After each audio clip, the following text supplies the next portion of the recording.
So today we're talking about Storyteller Tactics. Ditch dull presentations, tell great stories. So this is frameworks, prompts, and exercises that help you tell great stories about your work. So I have talked about a few different products that are like card-based, sort of like this, to help you tell stories in a fiction context.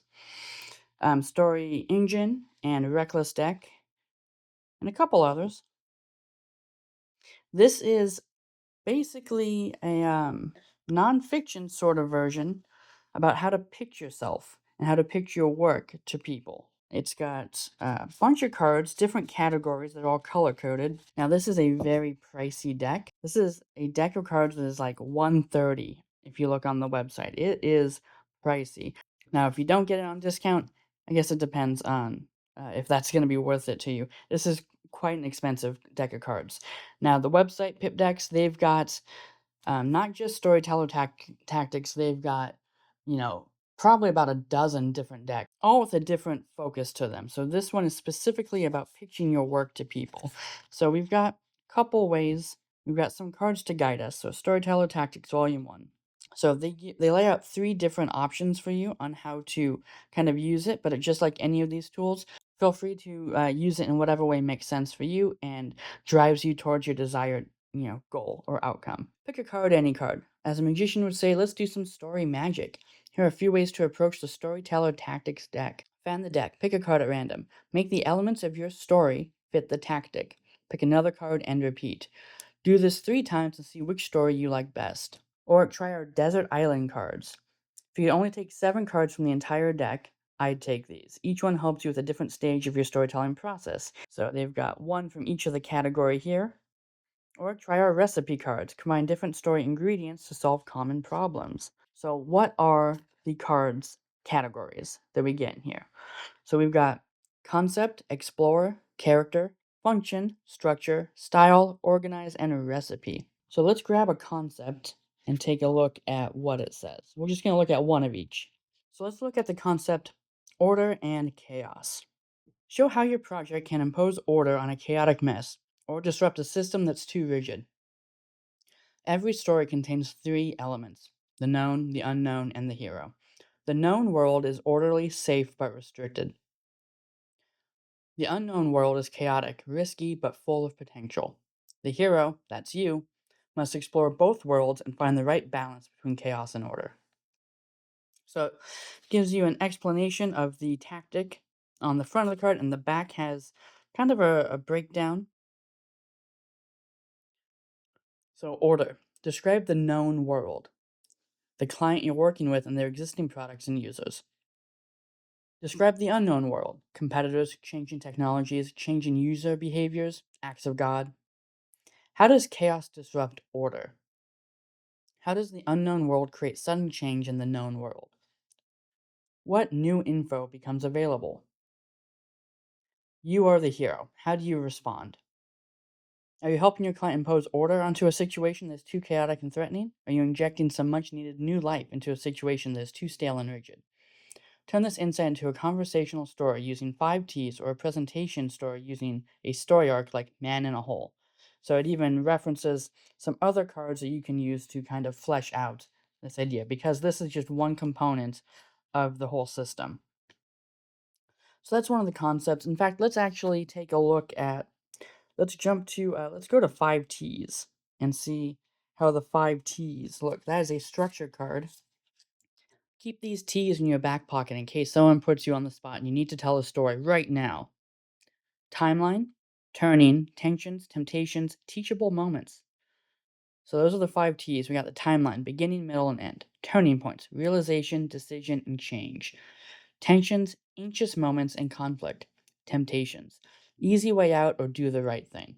And teachable moments, the moral of the story. We got a little tip down here. Story listening will also help you develop off-the-cuff story skills. And story listening, if we look at that little icon, we can tell is an Explorer card. If we look at the back, with the 5 T's again, with some little examples there. And let's jump to story listening, which was an Explorer card that was referenced on that one. Story listening. Listen to other people's stories when you need their wisdom or support. Don't just talk at them. If If you want to be an innovator, you need to be a story listener as much as a storyteller. You need to gather information as well as explain your ideas. The wisdom you need is out there. It's in other people's stories. Just listen and ask the right questions. And again, we've got a little call to another tactic, another explorer tactic down there, abstraction. So we go to the back. Professor Gary Klein has spent years interviewing firefighters, pilots, nurses, and soldiers about life or death decisions made under extreme pressure. He looks for teachable moments, stories of how people deal with change and new information. This approach is inspired by Professor Klein's methods. What happens when you listen like this to your users, colleagues, or stakeholders?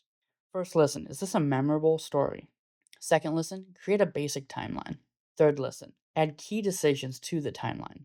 Fourth listen, identify the expertise. Let's take a quick look at some of the recipe cards. These are going to be cards that kind of guide you towards the other cards. So there's a bunch here, as you can see. Stories that impress, stories that lead, stories that explain, stories that connect. Let's go with stories that connect. Walk a mile in another person's shoes. Stories are a great way to see things from a different point of view. How can you make the right product or service for someone if you don't really know them? How can you lead a team if you don't listen to your colleagues? So stories that it recommend. Cut that. So tactics that it recommends to use if you want to make a story that connects with someone. Story listening. Reach out to people by listening to their wisdom contained in their stories. Abstractions. Don't just ask questions. Watch how people behave too. Universal stories. Look for common ground and shared experiences. Story-ish conversations. Start looking for stories in everyday situations. And circle of life. Develop reliable stories based on characters and journeys we all recognize.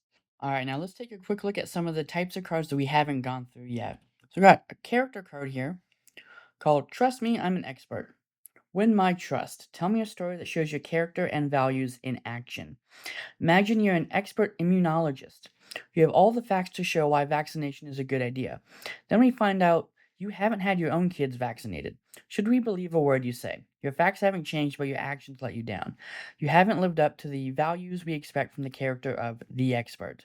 And then on the back, just like the others, it's got some more in-depth kind of explanations of what thought process you can go through to kind of utilize and build something that reflects this particular tactic. And again, down here we've got kind of another recommendation that goes with it. Then we've got storyish conversations, which I believe we saw referenced on another card. So find the insights buried beneath everyday conversations with your colleagues, customers, or users. You don't need a captive audience or PowerPoint slide to tell a story. Make stories part of your daily conversation. Next time you feel a discussion or meeting is going nowhere, try to make it more storyish by teasing out new information about people and change. What happens when you are the most storyish person in the room? That was a function card. Now we've got a style card. Rolls-Royce moment. Cruising at 60 miles per hour, the loudest noise inside the Rolls-Royce comes from the electric clock.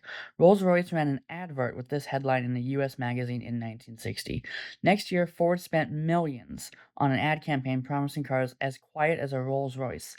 In 1980, my dad told me the Rolls-Royce story, and I still remember it today. Why was this ad so memorable, and how can your story have a Rolls-Royce moment?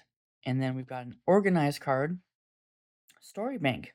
Keep track of your stories and the information behind them if you don't want to lose our trust. When you've got a good story, you're the center of attention. But if you bore us or break a confidence, you'll lose our trust. You need a collection of useful stories. Think of them as your data. But you also need information about those stories, metadata. If you don't want to mess up, you need a story bank. Tip, put your story bank into a collaborative online space. You can share stories across your team. So as you can see, a lot of ground is covered throughout the breadth of these cards. And let's take a quick look at the cards themselves and kind of go over them. They all are color coded, so every type of card is not only going to have a symbol and the name in the upper left, but it's also going to be color coded with the border on both sides, so you can very easily kind of identify which type of card it is. Also, you'll have the name at the very center of the card, along with the kind of like log line of it. But you'll also have a kind of like a subtitle or an alternate, more instructional title for the card. And there's also going to be a little star right next to that in the corner for those desert island cards, for those top cards of each category that the creator of the deck kind of wants to emphasize as being his favorite or his most universally useful cards. So those desert island cards mentioned in the beginning are going to be noted on each one. There's going to be that little star in the corner. And then you've got the kind of story-based or narrative-based, introduction to the tactic. You'll have a tip down at the bottom. It'll kind of lead you towards another tactic that you can follow up with and build on. And then on the back again, we're going to have the kind of detailed instructions on things that you should think about and kind of get out of your head and onto paper in order to use this tactic to form a cohesive and interesting pitch.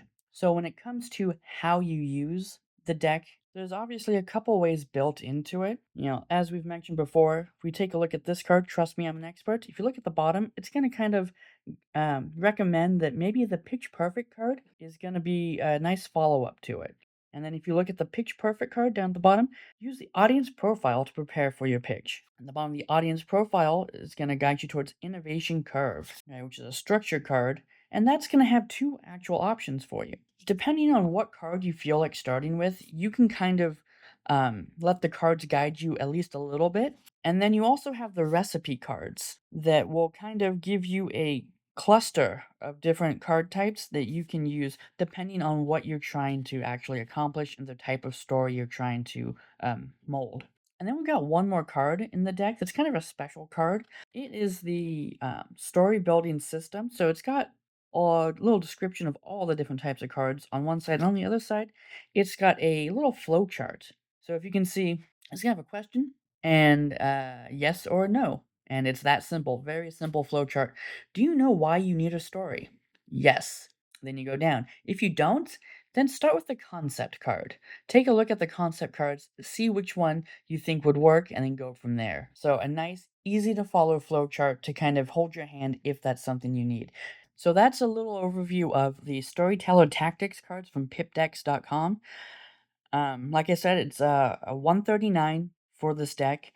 There's also a digital version, so if you like to use things like Miro or Obsidian Canvas or some other mind mapping or a flowchart type of program, you can easily integrate the digital version into that setup for you. And it is pricey, no lie, definitely pricey. And I am generally a fan of these types of tools, so take that into account. I'm kind of predisposed to just enjoy stuff like this. I find it very exciting. I find it very interesting, and I think that there's often a lot of help that I get from having a physical thing here. Also, if you think this particular deck might not be too useful, but you like the idea, go to the website, take a look at the shop.